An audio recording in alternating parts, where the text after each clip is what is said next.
మనం ఈరోజు వాక్యంలోకి వెళ్ళక ముందర ఒక చిన్న ప్రార్థన చేసుకుని వాక్యాన్ని తెరుచుకుందామండి.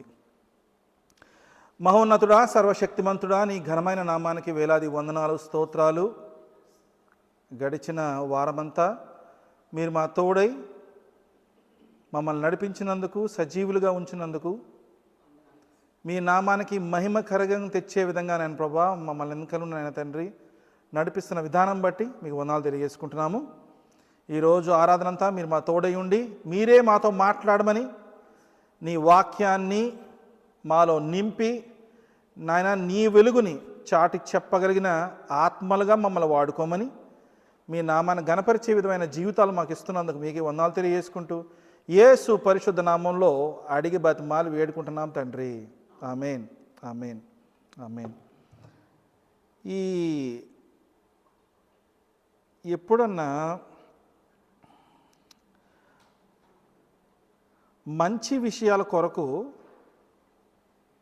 మనం వెయిట్ చేసేటప్పుడు, ఎగ్జాంపుల్గా మంచి విషయాల కొరకు మనం ఏమైనా వెయిట్ చేసేటప్పుడు, చెడు కోసం వెయిట్ చేయడం, ఎదురు చూడడం, అది ఎప్పుడు వస్తుంది రా భయపడతా ఉంటాం. కానీ మంచి విషయాల గురించి వెయిట్ చేస్తూ ఉంటాం, ఆతృత కలిగి ఉంటాం. ఈ మంచి విషయాలలో ఎగ్జాంపుల్గా చెప్పాలనుకోండి, we're expecting a call from somebody. అది ఎప్పుడు వస్తుందా అని 10 సార్లు ఫోన్ చూస్తూ ఉంటాం. నాలాంటి వారు, శేఖర్ లాంటి వారు, ఇలాంటి వాళ్ళు అయితే ఏం చేస్తామంటే ట్యాక్సెస్ ఫైల్ చేసి ఆ డబ్బులు ఎప్పుడు పడతా ఉంటాయా అని చెక్ చేస్తూ ఉంటాం. ఓకే, కొంత ఈ మదర్స్ ఉన్నారనుకోండి, వాళ్ళకు ఉండే ఆతృత వేరేగా ఉంటుంది. సేమ్ రీజను కానీ 2 డిఫరెంట్ ఫీలింగ్స్. పిల్లలు ఎగ్జామ్ రాసి వస్తారు, ప్రోగ్రెస్ రిపోర్ట్ రావాలని మమ్మీ వెయిట్ చేస్తుంటుంది, రావద్దని పిల్లలు వెయిట్ చేస్తుంటారు. అది ఇంకో రకం. ఈ పిల్లలతోని భలే ఉంటుంది. ఎగ్జామ్ రాసి వచ్చిన రోజున ఒరే బాబు ఎలా రాసావురా ఎగ్జాము అని అడిగితే, మమ్మీ అసలు లాస్ట్లో ఒక్కటి కరెక్ట్గా రాయలేకపోయింది మమ్మీ, ఎవ్రీథింగ్ చాలా బాగా రాశాను, ఐ థింక్ ఆడు ఒక పాయింట్ తీసిన 99 వస్తుంది మమ్మీ అంటాడు. కానీ అది ఎందుకోనండి, అన్ఫార్చునేట్లీ ఆ 9 తిరగడిపోద్ది. రిజల్ట్స్ వచ్చినప్పుడు 69 వస్తుంది. ఒక్కోసారి 2 తిరగడిపోతాయి, 66 వస్తుంది. ఓకే, ఒక్కోసారి మా అమ్మాయిలు అంటే అనుకోండి 6 వస్తుంది. ఓకే, దాన్ని ఆవిడ ఏం చేస్తుందంటే పక్కన ఇంకో డిజిట్ని యాడ్ చేసి దానికి నచ్చుతుంది. అప్పుడు ఆ టైంలో ఏ డిజిట్ బాగుంటుందో లెక్క వేసుకుని దాని ముందర వేస్తే అది సెటిల్ చేసి మాకు ఇచ్చేస్తుంది ప్రోగ్రెస్ రిపోర్ట్ని. అటువంటి రకం. అయితే ఈ జరిగే విషయాలలో ఎలా అనిపిస్తుంది అంటే క్లాస్మేట్స్ మధ్యన ఎక్కువ అనిపిస్తుంటుంది. కొంతమంది ఉంటారు, వాళ్ళు చదవరు, పక్కని చదవనివ్వరు. పనికి మాలిన వాళ్ళండి, ఎగ్జామ్ రాసి వస్తే మనకు మార్కులు ఎక్కువ వచ్చేస్తాయి వాళ్ళకి. ఊరు ఎలా వచ్చినాయి నీకు మార్కులు అని అడిగితే, ఏమోరా నేను రాశాను, ఏం చదవలేదండి. అదొక మంచి అద్భుతమైన మాట, నేను ఏం చదవలేదండి. అప్పుడు అంటే నాకు ఇప్పుడైతే కొంచెం ధైర్యం బాగుంది, కాలేజీలో నాకు ధైర్యం లేదు. చక్క బుర్ర డిసెక్ట్ చేసి అది బుర్ర తీసిన పెట్టేసుకునేవాడేమో, ఏం చదవకుండా మార్కులు ఎలా వస్తున్నాయిరా బాబు అని. అయితే ఇలా జరిగినప్పుడు ఇంకో రకంగా ఉంటాయి కొన్ని విషయాలు. నాతో పాటు డెల్లో పనిచేసేవాడిని నేను చాలా కాలం. అప్పుడు దాంట్లో ఎలాగంటే సేల్స్లో ఉండేవాడిని. తర్వాత ఎంత రెవెన్యూ మన కంపెనీకి జనరేట్ చేస్తే మనకంత వాళ్ళు అవార్డు ఇస్తారు. దాని ద్వారా మనకి చిన్న ఇన్సెంటివ్స్ కూడా ఇస్తూ ఉంటారు. మన ఇంక్రిమెంట్స్ దాని మీద బేస్ అయి ఉంటాయి.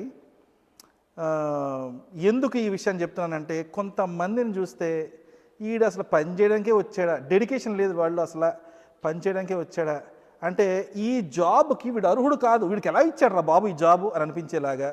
లేదా కొంతమందిని చూస్తే ఎట్లా ఉంటుందంటే ఈ టైంపాస్ చేయడానికి వస్తున్నాడు ఆఫీస్కి, ఖచ్చితంగా పని చేయడానికి కాదు. అటువంటి వాళ్ళకి మనకన్నా ఎక్కువ పర్ఫార్మెన్స్ వచ్చిన, రికగ్నిషన్ వచ్చిన, లేదా వాళ్ళకి శాలరీ ఇంక్రిమెంట్ కానీ ఎక్కువ వస్తే అప్పుడు వస్తాడు మనలోంచి అపవాది బయటికి. ఎలాగండి ఇది జరుగుతుంది, నేను దేవుడి బిడ్డని, దేవుడు నమ్ముకొని బతుకుతున్నాను, ఇలాగా నాకన్నా వాడికి ఎలా వచ్చింది అని అడిగితే అది కోపం తెచ్చుకొని గ్రడ్జ్ పెంచుకోవాల్సిన అవసరం కాదండి. దీంట్లో కొన్ని విషయాలు ఉన్నాయి మనం అర్థం చేసుకోవాల్సింది. మన లాస్ట్ కపుల్ ఆఫ్ వీక్స్ బట్టి 3-4 విషయాలు తెలుసుకుంటా ఉన్నాం. ఏంటంటే దేవుడు ఇచ్చే కృప రకరకాల విషయాలుగా ఉంటుంది. ఆయన కృప చాలా డిఫరెంట్ వేస్లో ఇస్తూ ఉంటాడు. అది నిత్య జీవానికి సంబంధించిన విషయం, సాల్వేషన్ సంబంధించిన విషయాల్లో అది ఉచితమైన కృప, మనం ఏమి పే చేయక్కర్లేదు. అందు గురించి మనం దానికి గ్రేస్కి, అటువంటి కృపకి, అటువంటి వాటికి ఒక వెలకట్టి పలానా స్టోర్లో దొరుకుతుంది. ఫర్ ఎగ్జాంపుల్ ఓన్లీ కాస్ట్కోలో దొరుకుతుంది. సాల్వేషన్ అన్నది కాస్ట్కోలో దొరుకుతుంది $100 పర్ పర్సన్ అని అన్నాం అనుకోండి. ఏం చేస్తామంటే పరిగెట్టుకుని వెళ్ళి క్యూలో నించుని, ఎప్పుడు గురించి నించుంటాం, మార్నింగ్ 5 గంటలకు నించుంటాం. వాడు 10 గంటలకు ఓపెన్ చేస్తాడు, 5 గంటలకు నించిన లైన్లో ఫస్ట్ కమ్ ఫస్ట్ సర్వ్డ్గా పెట్టాడు అనుకోండి. అందులో కాకుండా ప్రైస్ ట్యాగ్ పెడితేనే వస్తారు జనాలు. మొదటి 50 మందికి ఇస్తా ఉన్నారు అనుకోండి, అప్పుడు విరుగుతుంది లైన్ వెనకాల. ఈ అన్ఫార్చునేట్ థింగ్ ఏంటంటే క్రైస్తవులకి ఈ యొక్క సాల్వేషన్ లేదా మనం నిత్య జీవము మనం ఏదైతే అనుకుంటున్నామో అది ఉచితంగా ఇచ్చేటప్పటికి తొందర లేదు మనకి. We are not in a hurry, we will get it whenever we want to. This is not the age I want to celebrate this age, this job. ఇప్పుడే కదండి నేను కాలేజ్ ఫినిష్ బయటకు వచ్చాను, కొంత ఎంజాయ్ చేద్దాం. ఇప్పుడే కదా ఉద్యోగంలో వచ్చాను, 4 జీతాలు ఎంజాయ్ చేద్దాం. ఇప్పుడే కదా పెళ్లి చేసుకున్నాను, కొంతకాలం పిల్లలు పట్టుకున్న వరకు ఎంజాయ్ చేద్దాం. ఈ ఎంజాయ్మెంట్ ఇప్పుడేలోప్పటికి లాస్ట్లో మనం మాడుకున్న మాట ఏంటంటే బెడ్ ఎక్కేస్తాం. ఏ బెడ్? ఇంట్లో ఉన్న బెడ్ కాదు, హాస్పిటల్లో ఉండే బెడ్. ఆడ ఇక్కడ వెయిట్ చేస్తూ ఉంటాం, ఎక్కడికి? కాఫిన్ బాక్స్లోకి వెళ్ళడానికి. సో ఈ ట్రాన్సిషన్లో వస్తుంది బుర్రంతా, రే వాట్ డిడ్ ఐ డూ అలాంటి ఆలోచన. ఎందుకు ఆ యొక్క ప్రస్తావన ఇప్పుడు తీసుకొస్తున్నానంటే, మనం అటువంటి గ్రేస్ని మాట్లాడుకున్నాం. ఈ రోజు ఇంకో రకమైన గ్రేస్ని మాట్లాడుకుంటున్నాం. ఎట్లాంటిదంటే అది సేవింగ్ గ్రేస్. అది పొందుకోవాలంటే మన సైడ్ నుంచి సర్టన్ అమౌంట్ ఆఫ్ యాక్టివిటీ మన సైడ్ నుంచి ఉండాలి. ఏది? సాల్వేషన్ రాగలిగిన గ్రేస్ను మనం పొందుకోవాలి అంటే అది ఉచితంగా ఇచ్చిందే, దేవుడు బహుమానంగా ఇచ్చిందే. కానీ అది మనం పొందుకోవాలని మనం కొన్ని పనులు చేయాలి. ఏం చేయాలంటే, యేసు ప్రభు నా నిజమైన రక్షకుడు, ఆయన రక్తంతో కొన్నాడు అని మనం అంగీకరించి ఆయన మన సొంత రక్షకుడు అంగీకరిస్తే అప్పుడు అది మనకి వర్తిస్తుంది. ఆ గ్రేస్ మనం పొందుకుంటాం. ఇలా అనని వారికి కూడా గ్రేస్ ఇస్తున్నాడు దేవుడు అంటే మన యొక్క ఆలోచన విధానం ఎట్లా ఉంటుందో గమనిద్దాం. వేళ ఏది? ఆయన నమ్ముకోకుండా, కొన్నిసార్లు అయితే ఆయన ఎవరో తెలియకుండా, అసలు ఆయన గురించి ఆలోచన ఒక్కరోజు కూడా ఆలోచన చేయకుండా మన క్రైస్తవులు ఏం చేస్తామంటే పొద్దున ఒకసారి నిద్ర లేవగానే ఒకసారి, కొంతమందికి అలవాటు ఉంటుంది, పొద్దున్న నిద్ర లేవగానే ఒకసారి, ఇంట్లోంచి బయటికి వెళ్ళేటప్పుడు ఒకసారి, ఆఫీస్ రీచ్ అయినాక సిస్టమ్ స్టార్ట్ చేయక ముందులో, క్లాస్లో కూర్చున్న ముందు సిస్టమ్ పుస్తకాలు మొదలు పెట్టక ముందు, తర్వాత తిరిగి ఇంటికి వచ్చేసిన తర్వాత, భోజనం చేసేటప్పుడు, నిద్రపోకముందు, ఏ దేవుని ఒకసారి జ్ఞాపకం చేసుకుని అయ్యా మీరు ఎక్కడో చోట, ఓకే, లేదు ఊళ్ళో ప్రయాణం వెళ్తున్నాం ఆ టైంలో, సో పిల్లలు ఊరు వెళ్తున్నారు వాళ్ళ గురించి, పెద్దోళ్ళు అవుతున్నారు వాళ్ళ స్టేజెస్లో, ప్రతి ఒక్క స్టెప్స్లో మనం దేవుణ్ణి జ్ఞాపకం చేసుకుంటూ జీవించడానికి ఎప్పుడు మైండ్ఫుల్గా ఉంటాం. ఇప్పుడు అటువంటి వాళ్ళకి దేవుడి యొక్క కృప లభిస్తుంది అంటే అది వినడానికి సబబుగా ఉంటుంది, బాగుంటుంది. కానీ అసలు నిజమైన దేవుడు ఎవరో తెలియకుండా కొంతమంది ఏమో అసలు ఫర్ ఎగ్జాంపుల్ ఈ దేవుడు కాదు ఆ దేవుడు అని, ఆ దేవుడు కాదు ఇంకో దేవుడు అని ఇలా పూజించే వారికి, ఇంకొక విధంగా చూస్తే అసలు దేవుడే లేనన్న వాడికి వాళ్ళు కూడా కృప పొందుకుంటున్నారు అని అడిగితే అప్పుడు వస్తాయి మనకి క్రిస్టియన్స్కి problems. How God, how can you do this to me? నేను నిన్ను నమ్ముకుని జీవిస్తున్నానే, మరి నువ్వు నాకు ఇవ్వకుండా ప్రమోషన్ ఆడికి ఎట్లా ఇచ్చావు ప్రభా? మరి నాకు ఇవ్వకుండా మంచి ర్యాంకు పక్కోడికి ఎందుకు ఇచ్చావు? నాకు ఇవ్వకుండా, ముఖ్యంగా ఈ ఎన్నింటికి బాధపడడం, కానీ హైకు నాకు ఇవ్వకుండా వాడికి ఎందుకు ఇచ్చావు? ఇటువంటి విషయాలలో మనం కొంచెం బాగా బయటికి చెప్పుకోలేం, కానీ బయటికి చక్కగా స్మైలింగ్ ఫేస్తో లోపల మాత్రం జొన్నపొత్తకు పెడితే చక్కగా బర్న్ అయిపోద్ది బార్బిక్యూ లాగా. అటువంటి పరిస్థితుల్లో మన క్రైస్తవులు గడుపుతూ ఉంటాం. మనం కొన్ని విషయాలు గమనిద్దాం ఈవేళ. ఇలా దీవెనిచ్చేటప్పుడు నమ్ముకున్నాడా నమ్ముకోలేదా అనే విషయాలు డిస్క్రిమినేట్ చేయకుండా ఆయన ఇచ్చే దీవెనల్ని, ఆయన చూపించే కృపల్ని, కైండ్నెస్ని కామన్ గ్రేస్ అంటారు. Common grace. ఇదేంటండి సేవింగ్ గ్రేస్ తెలుసు మాకు, ఈ కామన్ గ్రేస్ ఏంటి అని అన్నారు అనుకోండి, అయ్యా ఇది మన పుట్టక ముందు నుంచే ఉంది. ఫర్ ఎగ్జాంపుల్ ఆదామును అవ్వను సృష్టించక మునిపే ఈ కామన్ గ్రేస్ ఉంది. సేవింగ్ గ్రేస్ ఎప్పుడు వచ్చింది తెలుసా? మన అయ్యగారైన ఆదాము గారు పడిపోయిన తర్వాత వచ్చింది. ఆయనకన్నా ముందు నుంచే ఉంది కామన్ గ్రేస్ అన్నది. ఎలాగండి సాధ్యం అంటే, ఆయన మనిషిని సృజించక మునిపే సూర్యుని సృజించేశాడు. సృష్టించి ఏం చేశాడంటే భూమిపైన ఉన్న వాటన్నిటికీ వెలుగునిమ్మని, వేడినిమ్మని, తర్వాత నీటిని సృష్టించి అదంతా ఒక పక్కకు రమ్మని, దాంట్లో జీవాన్ని పోసి, తర్వాత దాంట్లో ఆ చేపల్ని, తినగలిగిన ఆహారాన్ని, ఎన్నో లివింగ్ ఆర్గనైజమ్స్ని దాంట్లో సృష్టించాడు. భూమిని సారవంతంగా తయారు చేసి దాంట్లో మొక్కలు ఎదగడానికి ఇవన్నీ చేశాడు. సో సర్వ సృష్టిని సృష్టించేసి అప్పుడు వచ్చి మానవుని తయారు చేసి ఏం చేశాడంటే లాస్ట్ కదా, ఇట్ ఈస్ లీస్ట్ కదా అని వదిలేకుండా I'm giving you dominion over everything I created. నువ్వు దీని ఏం చేయాలంటే సురక్షితంగా కాపాడుకుంటూ, దాన్ని అభివృద్ధి చేసుకుంటూ, మీరు బాగా ఆహారంగా తీసుకోండి, మీ యొక్క హ్యాపీనెస్ కోసం తీసుకోండి, రోజు పువ్వులు ఇస్తే తినేవాకండి, వారిలకు ఇస్తూ ఉండండి, అలాంటి కొన్ని మాటలు చెప్పి ఏం చేశాడంటే దేవుడు ఇవన్నిటి మీద అధికారాన్ని ఇచ్చాడు. సో ఈ కామన్ గ్రేస్ అన్నది ముందు క్రియేట్ చేశాడు. ఇప్పుడు ఏమన్నాడంటే మీరు వర్ధిల్లం, అంటే you multiply and subdue the whole world అని వదిలేశాడు. ఇది ఆదాము దేవుడి యొక్క ఆజ్ఞను అతిక్రమించి ఆ పండు తిన్న తర్వాత జరిగిన విషయాన్ని బట్టి మనకి సాల్వేషన్, సేవింగ్, ఆ కృప మనం పొందుకోవాల్సిన అవసరత కలిగింది. దానికి ముందరేంటి, దేవుడితో చాలా దగ్గర సంబంధాన్ని కలిగి జీవిస్తున్న జీవితాలు ఆదాముది, అవ్వవి. ఆ స్టేజ్లో మనం ఒక విషయాన్ని తెలుసుకోవాలి. ఎందుకంటే ఆదాముని అవ్వని ఎందుకు సృష్టించాడండి దేవుడు? మనం ఒక విషయంలో చెప్పాలంటే ఆదామును అవ్వను ఒకవేళ సృష్టించకపోతే ఈ మిగతా సృష్టినంతా సృష్టించాల్సిన అవసరం ఉందా? నేను ఇది ప్రశ్నగా విడిచిపెట్టేస్తున్నాను, ఆన్సర్ చెప్పట్లేదు, మీరు ఆలోచన చేయండి. ఒకవేళ ఆదామును అవ్వను సృజించకపోతే ఈ మిగతా సృష్టినంతటిని సృజించాల్సిన అవసరం దేవుడికి ఉందా? ఒకవేళ సృష్టించి ఆదాముని అవ్వని సృష్టించకపోతే ఏం జరుగుని ఉండేది? ఆలోచన చేయండి మీకు ఖాళీగా ఉన్న సమయాల్లో. ఇప్పుడు ఆల్రెడీ సృష్టించాడు, మనం మిగతా స్టోరీ ఎంత తెలుసు. ఇప్పుడు ఈ విధంగా మనం గమనించుకుంటే ఆయన పడడం, ఆదాము పడడం, దాని తర్వాత నుంచి మొదలుకొని తన కుమారుడైన వాడు ఏకంగా చంపివేయడం వల్ల శాపాన్ని తెచ్చుకుంటున్నాడు. మొదటిది ఆజ్ఞ అతిక్రమణ, దానివల్ల పాపం వచ్చింది, దేవుడి నుంచి దూరం ఫామ్ అయింది. ఈ రెండో దానికి వచ్చేటప్పటికి ఆల్రెడీ అక్కడే మనం శాపం పొందుకుని ఉన్నాం, కానీ అది ఏమైందంటే మల్టీఫోల్డ్ వెళ్ళిపోయింది. ఆ శాపం అనేది మల్టిప్లై అయిపోయింది. ఇందులో మనం ఇంకొక విషయాన్ని ఏం గమనించాలంటే ఈ దేవుడి యొక్క ఫాలోవర్గా ఈ నాట్ వరీ ఈ దేవుడి యొక్క ఫాలోవర్గా మనం చేసేటప్పుడు నేను దేవుణ్ణి ఫాలో అవుతున్నానండి,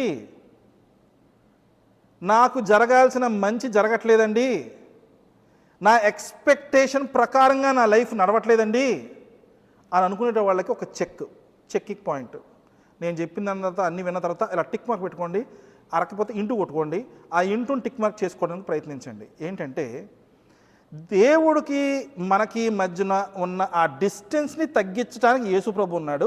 ఆయన నమ్ముకుంటే మనం ఆయనకి దేవుడికి సన్నిహితంగా జరిగి మనం నిత్య జీవాన్ని పొందుకుంటాం. బట్ అది ఎప్పుడు? మరణించిన తర్వాత నిత్య జీవాన్ని పొందుకోవడానికి. What about my life while I'm living on earth? నాకన్నా దేవుడు నమ్ముకోని వాడికి అత్యధికమైన దీవెనలు వస్తున్నప్పుడు ఈర్ష పొందే బదులు ఎందుకు అలా జరుగుతుందని ఆలోచన చేయడం చాలా ఇంపార్టెంట్. ఈ యొక్క విషయానికి సంబంధించి ఒక్క ఎగ్జాంపుల్ చెప్పి మనం ఈరోజు మన టెక్స్ట్లోకి వెళ్దాము. మల్టిపుల్ టెక్స్ట్ని నేను మీకోసం సపోర్టివ్గా తీసుకొచ్చాను. మొట్టమొదటి ఆ ఇజ్రాయెలైట్ జనాల్ని బయటికి తీసుకురావడానికి మోషే ప్రయత్నించి ఆ ఫరోతో యుద్ధం చేయలేదు, ఆయన వెళ్ళి ఆయనకు అడ్డుగా నిలబడ్డాడు. యెహోవా దేవుడు ఆయన వాడుకున్నాడు. ఆ మోషే ద్వారా ఆ జనాంగాన్ని బయటికి తీసుకొచ్చాడు. దీనికి ముందర ఒకసారి మోషే అదే డిస్టెన్స్ ట్రావెల్ చేశాడు. ఎక్కడి నుంచి? ఈజిప్ట్ నుంచి ఆల్మోస్ట్ తన ఎక్కడైతే పెళ్లి చేసుకున్నాడో ఆ ప్రాంతం వరకు వచ్చినప్పుడు. సో ఈ యొక్క సమయం ఇంచుమించుగా రఫ్లీ అబౌట్ 40 days ఉండొచ్చు అని అంచనా. 40 రోజులు తనకి ఒక్కరోజు రేషన్ని, ఒక్కరోజు నీటికి సరిపడే ఫుడ్ని, రేషన్ని ఇచ్చి పంపించారు. అతనికి ఆహారం లేకుండా ఒక విధంగా ఎగ్జాస్టివ్ స్టేజ్లో అతను ఆ ప్రాంతాన్ని రీచ్ అయ్యాడు. ఆఫ్టర్ 40 years దేవుడు మళ్ళీ అసైన్మెంట్ క్రియేట్ చేసి, రాజా you go back to Egypt where you came from, bring your brothers and sisters అన్నాడు దేవుడు. ఇప్పుడు మళ్ళీ ఈయన మనవాడు ప్రయాణం చేశాడు. ఈసారి ఆయన సొంతంగా ఆయన వెళ్తాడు కాబట్టి మేబీ ఒక 40 నాకు తెలుసు కదా ఎంత దూరం ట్రావెల్ చేశానని. ఈసారి అయితే ఒంట్లు ఉండొచ్చు, గుర్రాలు ఉండొచ్చు. So they maybe travel little faster. ఈసారి ఆ మోషేతో పాటు జాషువా కూడా ఉన్నాడు పక్కన తోడు. ఇద్దరు కలిసి వచ్చారు. మనం చూస్తే చాలా పెద్ద ఈవెంట్స్ జరుగుతాయి. అవన్నీ ఎక్సడస్లో మనం చదువుకోవచ్చు. ఎక్సడస్ చివరిలోకి వచ్చేటప్పటికి మనం ఈ యొక్క జనాంగాన్ని తీసుకుని బయలుదేరుతాడు. ఓకే, వీళ్ళందరికీ ఆహారం ఉంది. నీటి కొరకు అక్కడ ఇక్కడ బావులు వాళ్ళు తవ్వుకునో లేదంటే పక్క వాళ్ళు ఏమన్నా బారో చేసో somehow they could have got the water. కానీ అక్కడి నుంచి ఇక్కడికి ఒక్క వ్యక్తి ప్రయాణం చేయడానికి 40 రోజులు సరిపడితే ఆ 4 లక్షల మందిని మోషే తీసుకుని బయలుదేరినప్పుడు ఎంతకాలం పట్టిందండి? 40 సంవత్సరాలు పట్టింది. ఇదేం గోలండి? 40 రోజులు కాకపోతే 80 రోజులు పట్టచ్చు, 80 రోజులు కాకపోతే 120 రోజులు పట్టచ్చు. ఇది ఎక్కడ గోల? 40 సంవత్సరాలు ఎందుకు పట్టినాయి అండి అంతకాలం అని అడిగితే డిసొబీడియన్స్. దేవుని యొక్క చిత్తానికి లోబడి మోషే ఉన్నాడు గనుక తన జీవితంలో 40 ఏళ్ళు శూన్యంగా గడిపాడు అని చెప్పొచ్చు, ఇన్ సైలెన్స్ అని చెప్పొచ్చు, ఇన్ పాజ్ మోడ్ అని చెప్పొచ్చు. కానీ ఆయన అక్కడ ఉండి ఒక కార్యాన్ని నడిపించడానికి దేవుడు అక్కడ ఆయన పదిలిపరుచుకొని ఉంచుకున్నాడు. అక్కడ ఇజ్రాయెల్ జనాంగాన్ని అందరినీ తీసుకుని బయలుదేరితే అట్లీస్ట్ 1 సంవత్సరంలో రీచ్ అవ్వలేదు. 40 సంవత్సరాలు. దీనికి చాలా పెద్ద స్టోరీ ఉంది ఎందుకైంది. వీళ్ళు స్ట్రైట్ లైన్లో రాలా, అలా ఇలా ఇలా ఇలా ఇలా ట్రావెల్ చేసుకుని వచ్చారు. దీంట్లో కొన్ని విషయాలు ఉన్నాయి. దేవుణ్ణి దూషించిన వాడు, మోషేని దూషించిన వాడిని ఆ జనరేషన్ నాశనం అయ్యేదాకా కానాన్ దేశానికి రానివ్వలేదు దేవుడు.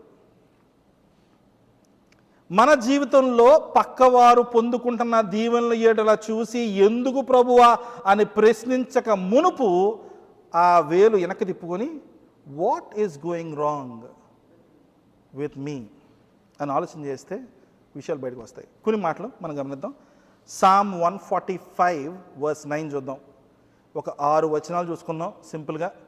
ఇందులో దేవుడు చేసిన వాటిలో కామన్ గ్రేస్ ఏమిటి, అది మనకెందుకు పొందుకోలేకపోతున్నాం. ఒక్కోసారి నేను పొందుకున్న వారి గురించి మాట్లాడలేదండి. పొందుకున్నవారు happy, you're happy, I'm happy, happy birthday. పొందుకోలేని వారి గురించి చెప్తున్నాను. పొందుకోలేకపోవడం అంటే ఫోన్లేనండి నాకు ఇంతే రాసి పెట్టుంది, తర్వాత నాకు లక్క లేదండి, తర్వాత వాడండి మ్యానిపులేటర్ అండి, పక్క అంటే మా బాస్ని మ్యానిపులేట్ చేసాడండి, మా టీచర్ని మ్యానిపులేట్ చేసాడండి.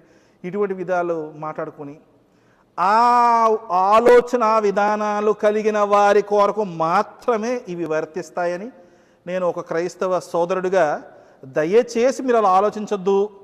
మనసు మార్చుకుని జీవిస్తే అటువంటి దీవులు మనం కూడా పొందుకోగలుగుతాము అనే విషయం గురించి చెప్తున్నాను. కానీ వారికి ఇది వర్తించదు. దయచేసి దీని గురించి మీరు వరి అవ్వాల్సిన పని లేదు. Psalm 145:9.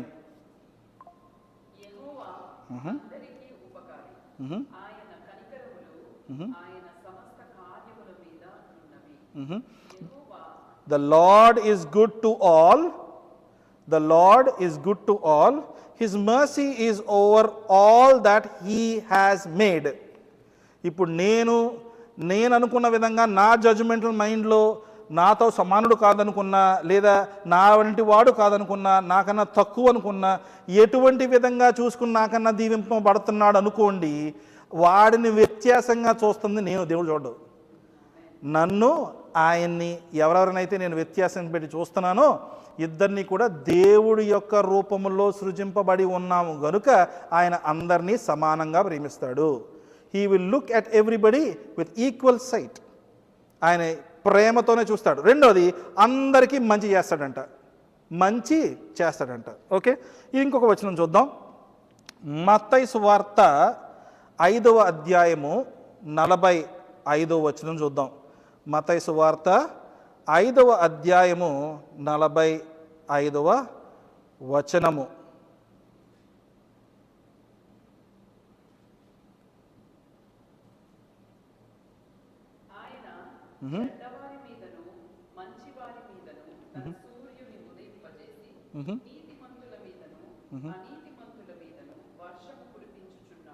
మ్మ్హ. ఇప్పుడు ఒక మాట ఉందండి, ఇందాక మాట ఏంటంటేనేమో నేను అనుకుంటున్నాను అవతలవాడు చెడ్డోడేమో, అవతలవాడు మంచోడు కాదేమో, అవతలవాడు నాకన్నా తక్కువైన వాడేమో అని నేను అనుకుంటున్నాను. ఇప్పుడు ఇది అలా కాదు. దేవుడు చెప్తున్నాడు ఇంకో మాట, ఎటువంటిదంటే మంచివాడు చెడ్డవాడు అనే ఆ డిఫరెన్సియేషన్ దేవుడు మాట్లాడుతున్నాడు. So that you be sons of the father who is in the heaven, for he makes his sun. Sun అంటే ఎస్ఓఎన్ సన్ కాదు, ఎస్యుఎన్ సన్. సూర్యుడు rise on the evil and on the good and sends rain on the just and on the unjust. అంటే మంచివాడి మీద చెడువాడి మీద అటువంటి సూర్యకాంతిని వర్షాన్ని కురిపిస్తాడు. ఈ రెండు ఎందుకు ఇంపార్టెంట్ తెలుసా? ఈ వర్షం సూర్యుడు కానీ మన జీవితంలో లేకపోతే చాలా విషయాలు బాగోవండి. ఒకటి మనకి ఎనర్జీ ఉండదు, రెండోది ఆహారం ఉండదు, సీజన్స్ ఉండవు. దీనివల్ల ఆల్మోస్ట్ జీవరాశి మొత్తం అంతా డిపెండ్ అయి ఉన్నది ఈ రెండింటి మీద. ఈ రెండింటిని దేవుడు ప్రైస్ ట్యాగ్తో ఇవ్వలేదు, గ్రేస్తో ఇచ్చాడు. దాన్ని కామన్ గ్రేస్ అంటారు. ఓకే, ఇంకొక 2 వచనాలు చదువుకుందాం.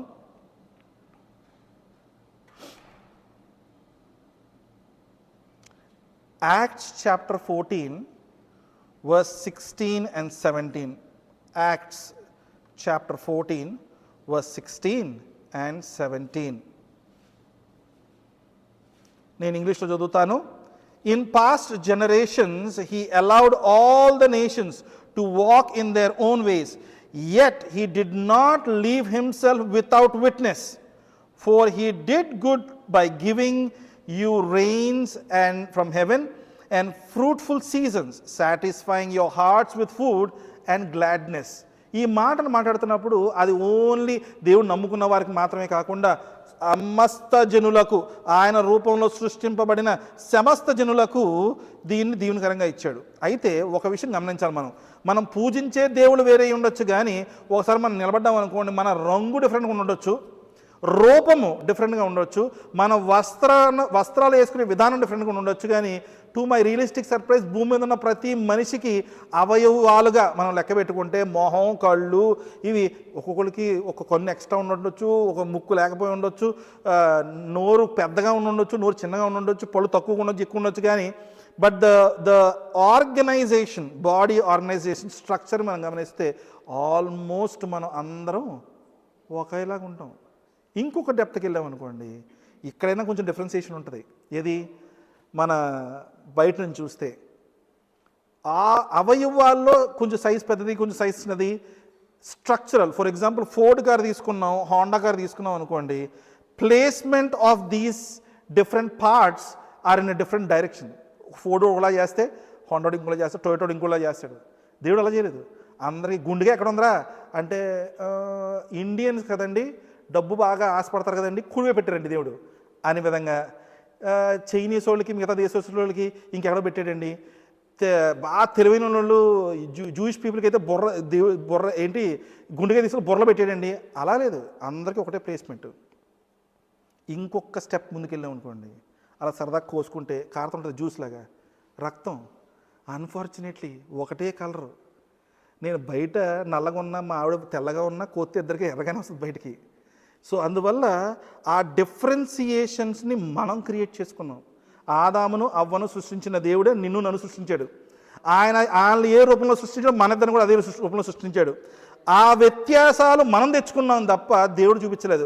ఆయన చూపించే ప్రేమ వాళ్ళకి ఎలా చూపిస్తాడు, మనకు ఎలా చూపిస్తున్నాడు. ఓన్లీ ఏం చేస్తున్నాడంటే, ఒరే బాబు, నేను మిమ్మల్ని సృష్టించిన విషయం మీరు మర్చిపోతున్నారు, ఇది కూడా నేను దీవెనలు ఇస్తున్నాను మీకు, ఈ దీవెనలు పొందుకుంటూ నా తట్టు తిరగండి అనే విధంగా ఆయన దీవిస్తున్నాడు.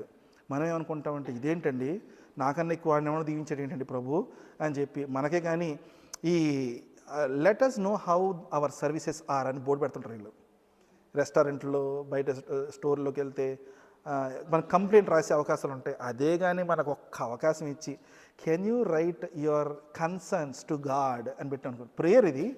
కన్సర్న్స్ రైటింగ్ ఈమెయిల్లో పెట్టామనుకోండి, అయిపోయా, ఫినిష్డ్. అడ్మినిస్ట్రేటివ్ ఎవడైతే ఉంటాడో, దీన్ని ట్రాన్సాక్షన్ చేసేవాడు వాడు ప్రాణం పోద్ది దీన్ని చదివే లోపలికి. మనం ఇది చూపించడం చాలా ఈజీ, ఇది చాలా కష్టం. మనం తిరిగి అలా ఎవరో పెద్దోళ్ళు అన్నారండి, ఇలా ఒక ఏళ్ళు చూపించేటంట 3 ఏళ్ళు మనకే చూపిస్తున్నాయంట. అది నేను చూడను కదండి, మూసేస్తాను కదండి, బట్టన వెళ్తాను అంటారు కొంతమంది. అందుకని మూసేస్తానండి, కనిపించకుండా ఇలా పక్క తిప్పేస్తాను, ఏళ్ళు మాత్రం చూపించాను. అది తిప్పుకోండి. అప్పుడు ఈ 3 కనిపించట్లేదు అనుకోండి, ఉన్న ఏళ్ళని వెనక్కి తిప్పుకోండి ఒకసారి. అందుకని యేసుప్రభు ఏమన్నాడంటే, నీ పక్కోడి కంటిలో ఉన్న నలక చూసే ముందర నీ కంటిలో ఏం చూడమన్నాడు? దొంగను చూసుకోమన్నాడు.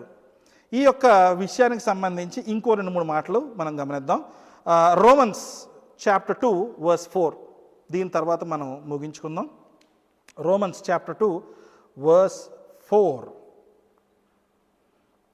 Do you presume on the riches of his kindness and forbearance and patience, not knowing that God's kindness is meant to lead you to repentance? ఆయన కృపను బట్టి మనం దేనికి వెళ్ళాలనుకుంటానండి? ఆయన రిపెంటెన్స్ కోసం, మారు మనసు కొరకు చేస్తున్నాడని విషయాన్ని మనం గమనిస్తున్నాం. ఈ యొక్క వాక్యాలు బట్టి మనకు అర్థమవుతున్న విషయం ఏంటంటే, ఉచితమైన కృప, చాలా రకాల ఉచితమైన కృపలు ఉన్నాయి. ఆహారం కానీ, సీజన్స్ కానీ, సూర్యరశ్మి కానీ, నీరు కానీ, ఇంకొంచెం వెళ్తే గర్భఫలము యెహోవా ఆయనిచ్చు బహుమానము అనే వాక్యంలో రాయబడి ఉంది. అంటే అది క్రిస్టియన్స్కి కానీ నాన్ క్రిస్టియన్స్కి కానీ ఎవరికన్నా అదే. విత్తనాన్ని తీసుకెళ్ళి భూమిలో నాటారనుకోండి, పొద్దున్న ఇచ్చిన మొలకొచ్చి ఉంటుంది. అది మనం విత్తనాన్ని మాడిఫై చేయగలుగుతాం. ఆ వచ్చిన మొలకని మన పెస్టిసైడ్లు కొట్టుకునో ఏదో చేసుకునో దానికి ఎలా గ్రో అవ్వాలో, ఎంత ఫాస్ట్ గ్రో అవ్వాలో, ఈ మామిడితో తెగకుండా ఉంటుంది బ్యాగ్లో మెరకల్ గ్రోత్, అలాంటివన్నీ వేసి దాన్ని ఫాస్ట్గా గ్రో చేయడం, 6 నెలల్లో పుట్టాల్సింది 9 నెలల్లో పుట్టాల్సింది 6 నెలల్లో పుట్టించేలా చేయడం, ఇవన్నీ చేయొచ్చు. కానీ ద ఫార్మేషన్ ఆఫ్ అంటే ఆ life sprouting out of that seed మన చేతిలో లేదు, దేవుడి చేతిలో ఉంది. తర్వాత బిడ్డలు నాకు పుట్టట్లేదండి, ఏదో లోపం ఉందండి, భార్య అండి, భర్త అండి, ఇలా అనుకుని వాళ్ళు మెడికల్గా ట్రీట్మెంట్ తీసుకుని పాపం ఎలా బిడ్డలు కొనడానికి ప్రయత్నిస్తూ ఉన్నారు.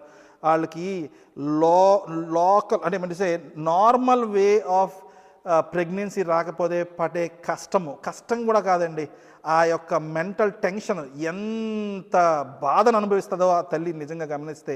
మనకి పిల్లలు కనేసే వాళ్ళు హ్యాపీగా కనేస్తుంటారు, కానీ కనలేని వారి విషయం గురించి ఆలోచిస్తే గుండె పగిలిపోద్ది. మనం ఆలోచన చేస్తూ ఉంటే వాళ్ళు ఏం చేస్తారంటే, డాక్టర్ ఏం చెప్తే చేస్తుంటారు. డాక్టర్ తప్పు చెప్తున్నాడని కాదు, ఒక్క ఆలోచన చేయొచ్చు.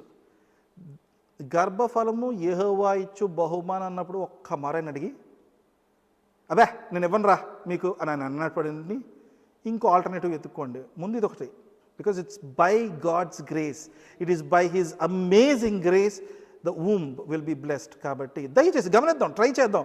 ఏముంది, నమ్మి ఆయన ఆశ్రయిస్తే దీవించకుండా ఉండే దేవుడు కాదు మన దేవుడు.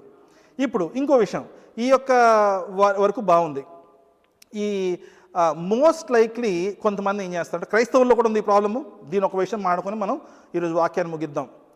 ఏదన్నా జరిగినప్పుడు, ముఖ్యంగా మన అమెరికాలో ఉన్న వారి గురించి మాట్లాడుకుందాం. ఇండియన్స్కి వీసా వస్తే లక్ అండి, అమ్మ ఏ లక్ అండి, నా ముందుడికి రాలేదండి, నా వెనకాల వారం వీసా రాలేదండి, నాకు వచ్చిందండి లక్.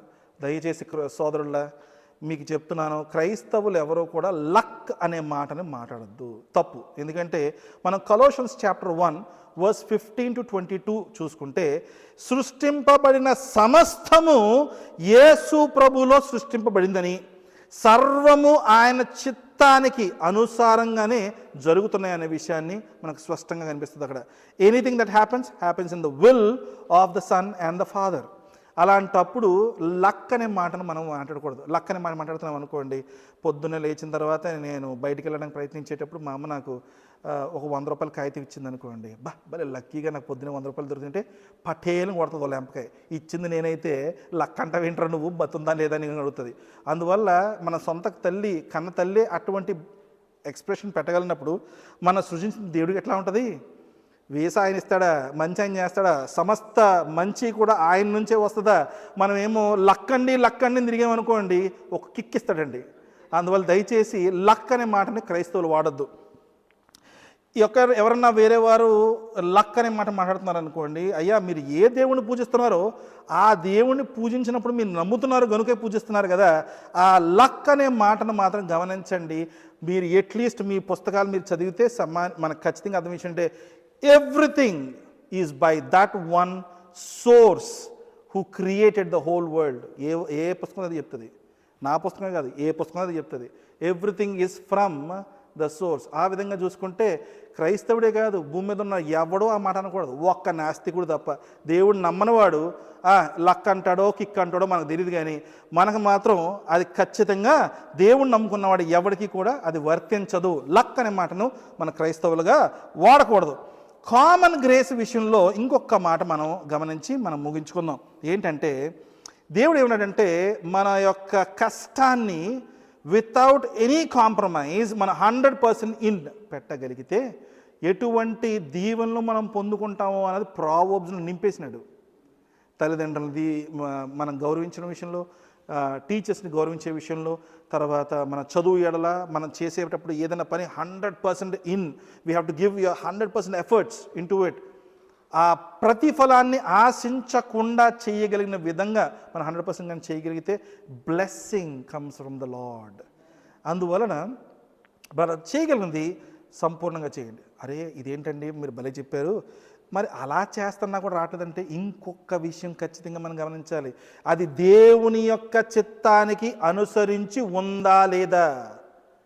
దేవుడు నిన్ను ఎక్కడో పెట్టాలనుకుంటే నువ్వు ఇంకెక్కడికి వెళ్ళాలనుకుంటే, దేవుడు నీకు ఇంకెవరితోనో సంబంధం కలిపి పెళ్లి చేయాలనుకుంటే నువ్వు ఇంకెవరు పడి తిరుగుతుంటే, దేవుడు నీకు ఇప్పుడు బిడ్డలు వద్దురా, నీకు ఇంకా సమయం ఉందని అంటే నాకు బిడ్డలు కావాలో నువ్వు ప్రయత్నం చేస్తుంటే, ఆయన చిత్తాన్ని తెలుసుకుని జీవించడం వల్ల మనకి నెమ్మది, సమాధానము.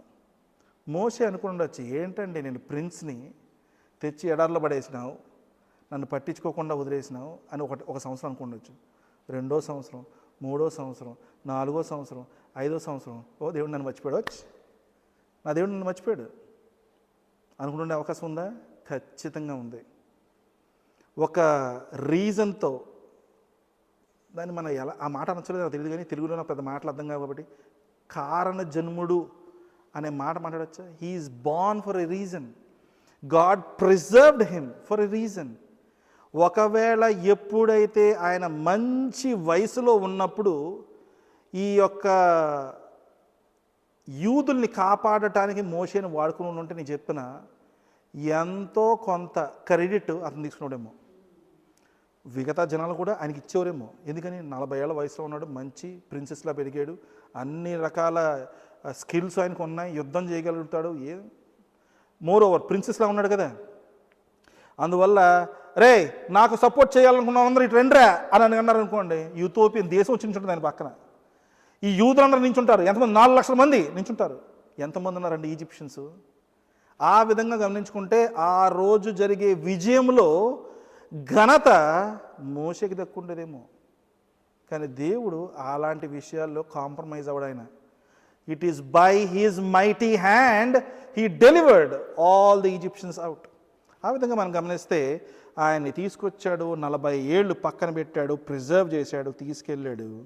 దేవుడి యొక్క హస్తాన్ని బలంగా చూపిస్తూ వాళ్ళు బయటికి తీసుకొచ్చాడు. అందుగురించి ఆ రోజు మొదలుకొని మోషే, జాషువా, దాని తర్వాత చూపిన ఎంతోమంది ప్రాఫిట్లు, న్యూ టెస్ట్మెంట్లో యేసు ప్రభుతో సహా ఏ రీతిగా మిమ్మల్ని ఆ యొక్క ఈజిప్ట్ దేశంలో నుంచి మిమ్మల్ని కాపాడిని బయట తీసుకొచ్చాను జ్ఞాపకం ఉందా అని అడుగుతుంటాడు. అదేవిధంగా మన జీవితంలో మనం ఈరోజున్న పరిస్థితుల్లో మనకు రావాల్సింది ఏదో మనకు రాలేదనే బాధతో జీవిస్తూ దేవుని ప్రశ్నించొద్దు. అరే ఎక్కడ దాకా ఎట్లా వచ్చినో సార్ మనం జ్ఞాపకం చేసుకుంటుంది. పాస్ ఓవర్ ఫెస్టివల్ అంటారు చూడండి, అలా మనం కూడా రాసుకుంటూ ఉండాలి. Every good thing that came to us from God మనం రాసుకుంటా ఉంటే మనకు తెలుస్తుంది. ఈ కామన్ గ్రేస్ని పొందుకునేటప్పుడు ఓ విషయం గమనించండి. Next time if you see an unbeliever getting blessed, thank God. ఎందుకు తెలుసా? అటువంటి దీవెన వాడు పొందుకున్నాడు గనుక వాడు ఒకరోజు దేవుడు ఏమంటే గణపరుస్తాడేమో, స్తుతిస్తాడేమో. మనం ఒరే అది లక్ కాదురా నాయన, దేవుడు దీవించాడు నిన్ను, నువ్వు ఎక్కడి నుంచి పొందుకున్నావు తెలుసుకో అనే మారు మనసు కలిగే విధంగా, రిపెంటెన్స్ కలిగే విధంగా అది దేవుడు ఆయన వాడుకుంటాడేమో ఫ్యూచర్లో. మీరు దాని కొరకు ప్రార్థన చేయండి. వాడు దేవుని తెలుసుకొని వాడు ఎవడన్నా ఉన్నాడు అనుకోండి, వాడు దేవుడు తెలుసుకోవాలని మీరు ప్రార్థన చేయండి. మనల్ని అందరినీ అండి ఒక నిజమైన ఒక కారణానికి సృష్టించాడు దేవుడు. ఆ కారణం ఏంటంటే ఆయనతో మంచి సంబంధాన్ని కలిగి ఉంటామని, ఆయన మనం ఎప్పుడు ఆరాధిస్తామని, ఆయన స్తుతిస్తూ జీవిస్తామని ఆయన సృష్టిస్తే మనం ఏం చేస్తాం తెలుసా? అది చేద్దాం ప్రభువా, ఆదివారం ఉదయం 9 గంటల నుంచి 10 గంటల వరకు కొంతమంది, 11 నుంచి 1 గంట మంది కొంతమంది, 5 నుంచి 7 వరకు కొంతమంది చేద్దామండి అని డిసైడ్ అయిపోయి సెగ్రిగేట్ చేసేసుకున్నాం. Monday morning 9 to 5, Monday to Friday morning 9 to 5 ఏం చేద్దామని అడిగితే ఆ ఆదివారం వెళ్ళే 1.5 అవర్కి సంబంధించి మిగతా చాలా ఇన్ఫ్రాస్ట్రక్చర్ ఉందండి, లాజిస్టికల్ వర్క్స్ మీద వర్క్ చేద్దామండి అన్నట్టు తయారైపోతుంది జీవితం. మన యొక్క ముఖ్యమైన కారణం ఏమై ఉందంటే ఆ ఉచిత కృపను మనం పొందుకుంటామండి అందరితో సమానంగా. ఆ సేవింగ్ గ్రేస్ని మనం పొందుకోవడానికి, పక్కవారు పొందుకునే విధమైన పరిస్థితులు క్రియేట్ చేయడానికి మాత్రమే మనం సృష్టింపబడ్డాము. అందువల్ల ఆ విషయాన్ని గమనిస్తూ అయ్యా మనం ప్రార్థన చేసుకుందాం. ఆఖరి పాటను పాడుకుంటా మనం ఇవాళ ఆరాధనని ముగించుకుందాం. ప్రభువా, నీ ఘనమైన నామానికి వేలాది వందనాలు, స్తోత్రాలు. ఇచ్చిన ఈ వాక్యాన్ని బట్టి, నడిపించిన విధానాన్ని బట్టి మీకే వందనాలు తెలియజేసుకుంటున్నాం నాయన. ఈ యొక్క కృపను నాయన తండ్రి ఏ రీతిగా మీరు మా పైన కుమ్మరిస్తున్నారో అది మీ యొక్క ప్రేమను బట్టి మాత్రమే అని మేము ఎరిగి జీవించడానికి అయ్యా లక్ అనే మాటను సంపూర్ణంగా నిన్ను నమ్ముకున్న వారు అందరి జీవితాల నుంచి తొలగించమని, నోట నుంచి తొలగించమని, మనసు నుంచి తొలగించమని మిమ్మల్ని వేడుకుంటూ యేసు పరిశుద్ధమైన నామంలో బతిమాలి వేడుకుంటున్నాం తండ్రి. ఆమేన్, ఆమేన్. ప్రార్థన చేసుకుందాం. పరిశుద్ధమైన దేవా, నీ ఘనమైన నామానికి వేలాది వందనాలు, స్తోత్రాలు నాయన. ఈరోజు మా ఆరాధన అంతా మీరు తోడై ఉన్నందుకు, మీరే మమ్మల్ని నడిపిస్తున్నందుకు నాయన ప్రభా, మా జీవితాలు స్థిరపరిచినందుకు, నెమ్మదితో సమాధానంతో నాయన ప్రభా మీరు నింపినందుకు మీకే వేలాది వందనాలు, స్తోత్రాలు. మీ కృపలో నాయన ప్రభా ఈ సంఘాన్ని మీరు దీవించమని, నాయన ప్రభా నీ నామాన్ని ఘనపరిచే విధంగా వాడుకోమని యేసు అతి శ్రేష్టమైన నామంలో అడిగి బతిమాలి వేడుకుంటున్నాం తండ్రి. ఆమేన్, ఆమేన్. ఆశీర్వాదం తీసుకుందాం, అందరం ఆశీర్వాదం తీసుకుందామండి. ఇప్పుడు మన తండ్రి అయిన దేవుని యొక్క ప్రేమ, ప్రభు అయిన యేసు క్రీస్తు కృప, పరిశుద్ధాత్ముని సహవాసం కూడి వచ్చిన మనందరికీ సదాకాలము తోడై ఉండునుగాక. Amen, amen, amen. Praise the Lord, praise the Lord, praise the lord.